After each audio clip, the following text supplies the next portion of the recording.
Temos aqui um exemplo que aparece no livro, que é um pseudo-aneurisma.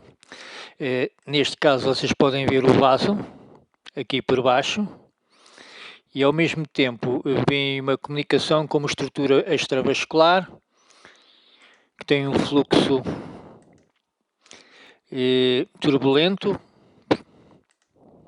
e que resulta do pseudo-aneurisma com fluxo turbulento interno. E por isso é um exemplo típico de uma situação deste género.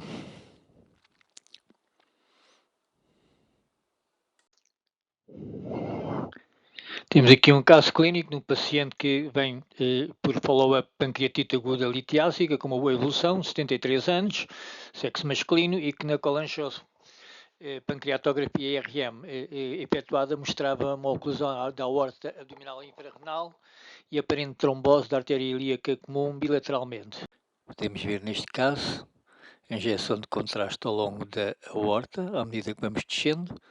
Começa-se a ver aqui um trombo parietal no vaso, emergência da artéria renal esquerda.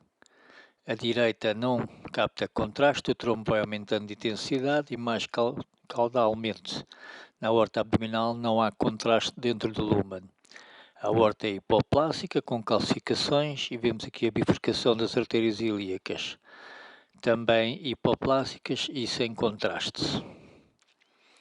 Posteriormente vamos ver a revascularização de contraste ao longo dos vasos ilíacos internos, em parte do vaso ilíaco externo filiforme, que depois aumenta de calibre distalmente, enquanto na artéria ilíaca externa não vemos contraste. Portanto, é um trombo aortoilíaco bilateral. Reparem também na circulação venosa colateral, por exemplo, aqui visível através das epigástricas inferiores e ramos arteriais originários da artéria mesentérica superior, um pouco mais proeminentes. Este é um exemplo de um exame de TAC realizado em paciente de sexo masculino, meia-idade, com suspeita de osteosarcoma do fémur esquerdo, e em que se pretendia um estudo de lesão, que não está aqui incluído, e iremos apenas aqui mostrar um estudo de estadiamento a nível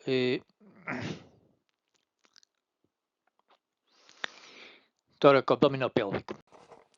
Em fase arterial, reparem que existe um padrão algo estriado da vascularização hepática, que pode ser devido a alguns aspectos de alterações global da vascularização arterial por doenças de caráter fibrótico inflamatório em fase inicial. Um fenómeno muito interessante que é nas fases arteriais existe já um certo retorno venoso precoce dos vasos supramesocólicos, como podem ver aqui nas veias renais, e também com algum contraste na veia porta, mas não muito, e veem que a veia cava inferior apresenta um padrão de mistura do sangue que vem com o iodo da veia renal, com o sangue que vem dos membros inferiores ainda sem iodo, e portanto nesta fase arterial pode a veia cava inferior ter um aspecto pseudotrombótico que não é verdadeiro. Vendo depois as imagens em passagem venosa uns segundos depois, o parênquima já aparece com uma perfusão normal, homogénea, assim como vejam a veia porta, que está normal. A veia cava superior, à medida que vamos descendo nos planos, vai-se mostrando nesta fase venosa já de plena opacificação, com um defeito de preenchimento lateral direito, que se vai acentuando na fase mais terminal, e que depois na bifurcação vocês veem que, enquanto que a veia ilíaca comum se mantém preenchida à esquerda, à direita a veia ilíaca comum não tem preenchimento, assim como a veia ilíaca externa, que não tem preenchimento, ao contrário da direita, que tem preenchimento. Portanto, neste caso havia uma trombose venosa da veia ilíaca externa direita e da veia ilíaca comum direita, que era chamado síndrome de Trousseau, portanto um síndrome paraneoplásico que acompanharia a existência de lesão maligna do membro inferior, que não é aqui diretamente apresentada.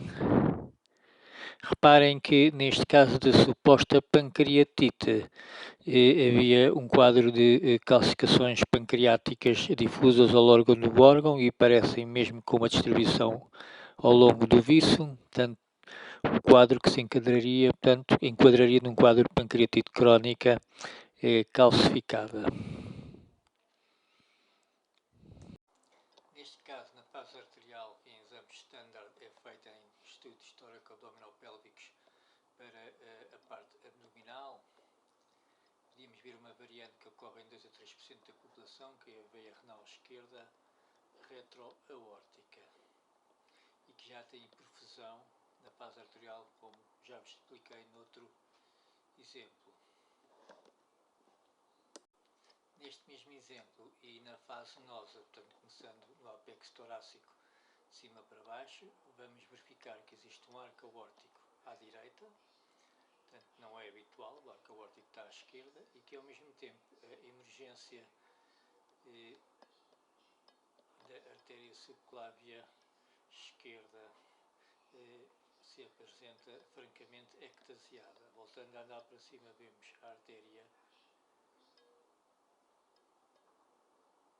no seu trajeto subclávio e vemos também, curiosamente, que a artéria carótida primitiva do lado esquerdo vai originar-se no tronco ou na crosta da aorta que se encontra à direita. Portanto, tínhamos aqui uma variante arterial de vasos supramediastínicos que, obviamente, seria de reconhecer nas imagens observadas.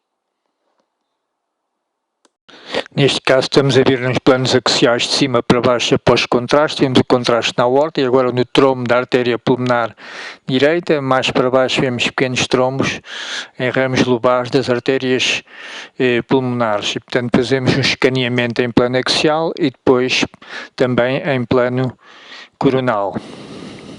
Neste caso podíamos ver no jovem, no tendão rotuliano, um espessamento de grau ligeiro a moderado, sobretudo no terço médio, transição do terço proximal ao terço médio. Portanto, é um plano sagital, à esquerda é superior, à direita é inferior. Aqui temos o contorno da rótula, aqui temos a gordura de Offa e aqui ainda não temos o contorno da tuberosidade tibial anterior. Nesta imagem e no mesmo caso podemos ver um marcado espessamento, mais marcado o espessamento do tendão rotuliano proximal e muitas vezes podemos usar também o efeito Doppler para demonstrar o aumento da vascularização que nos indica preeminente atividade inflamatória associada a uma lesão do tendão mais preeminente, portanto provavelmente havia aqui uma ruptura de grau ligeiro a moderado, mesmo de intrasubstância, são um gap tendinoso propriamente dito, e em que o Doppler ajudava a mostrar o aumento da vascularização como reação inflamatória acompanhante. Portanto, não raramente começa-se a usar mais recentemente também Doppler em patologia traumática musculotendinosa e também patologia inflamatória das articulações para demonstrar pelo menos o aumento da atividade inflamatória local. O próximo caso que vou apresentar é de um paciente de 55 anos, operado há 20 anos a luxação do ombro, com reconstrução de reparação de lesão labral e óssea. Recentemente teve uma distensão no ombro, com dor e limitação do movimento.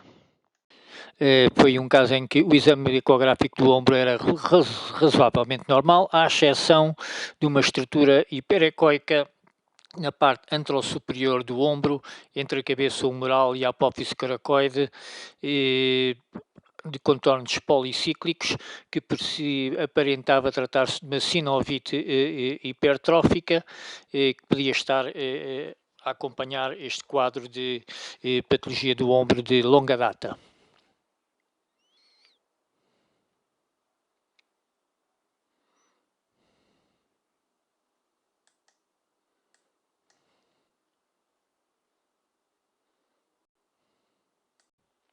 A imagem aparece um bocadinho encarnada porque foi feita a fotografia direta do ecrã, do aparelho de ecografia, e podemos vendo que aplicando a função Doppler temos também um significativo aumento da vascularização, o que nos apontava para um quadro muito sugestivo de sinovite hipertrófica com atividade inflamatória, provavelmente associada ao traumatismo recente. No entanto, como não é um diagnóstico específico, obviamente foi recomendado que o doente fizesse uma avaliação mais detalhada, nomeadamente por ressonância magnética, se necessária com contraste endovenoso. Além da correlação com o exame radiológico recente, que não existia um exame de curto prazo. Neste paciente havia, portanto, uma suspeição de tromboembolismo, com o exame com efeito angiográfico. Portanto, aqui só mostro um plano, mas vê-se que as artérias pulmonares estavam bem. Ao mesmo tempo, o doente apresentava um derrame pleural direito significativo. Havia um pneumotórax de pequeno grau que estava a ser drenado, mas que ainda era reminiscente, até com algumas bolhas de enfisema subcutâneo, resultante da drenagem do pneumotórax, e múltiplas lesões cavitadas de médias dimensões dispersas para ambos os pulmões, portanto, aspectos muito sugestivos de êmbolos sépticos, provavelmente estafilococos resultantes da endocardite infecciosa. Portanto, aqui tínhamos um quadro de patologia vascular que se demonstrou através de pequenos focos embólicos, neste caso não pequenos, mas infectados, e que levavam também a lesões cavitadas no pulmão periférico, que é uma situação que vocês vão ver com alguma frequência, que é êmbolos sépticos estafilocócicos pulmonares à periferia do pulmão, que se traduzem por aerocelos geralmente de pequenas dimensões. Muito obrigado pela vossa atenção e continuação de um bom estudo.